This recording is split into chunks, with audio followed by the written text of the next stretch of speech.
Sorry କହୁନଥିଲା ଆଉ ପଡ଼ିକିରେ ଉଷୁଥିଲା ସେ କାନ୍ଦୁଥିଲା ଆଉ ଯିଏ ଡାକିଲେ ଶୁଣୁନଥିଲା ଖାଲି ଗଡ଼ୁଥିଲା କିଛି ପାଠ ପଢ଼ୁନଥିଲା କିଛି ଶୁଣୁନଥିଲା ଖାଲି ଟିଭି ମୋବାଇଲ ଦେଖି ଚାଲିଥିଲା ତାର କୁଲରରେ ଶୋଉଥିଲା ମନେ କଲେ ବି ମାନୁନଥିଲା ସେ ଯେତେବେଳେ 10 ଥର ଡାକିଲେ ସେ ଯାଇକି ଯାଉଥିଲା। ଆପଣମାନେ ଯଦି ଭଲ ଲାଗୁଛି ଏ କଥାଟା এইটা কেউ ভাল কথাটা যে ଆପଣମାନଙ୍କୁ ଭଲ ଲାଗିବ ଏଇଟା ତ ବଦମାସ କଥା ବାଜେ କଥା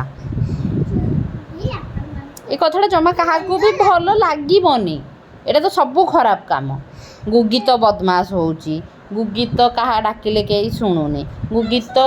ଶୁଣେ ଗୁଗି ତ ଗଡ଼ୁଛି ଗୁଗିକି ତ ଡକ୍ଟର ଅଙ୍କଲ ମନା କରିଛନ୍ତି କୁଲର ପାଖରେ ଶୋଇବନି ସେ କୁଲର ପାଖରେ ଶୋଉଛି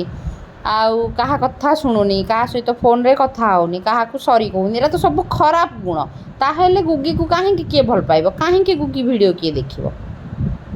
ଗୁଗି ତ ଭଲ ଝିଅ ହେଉନି ନା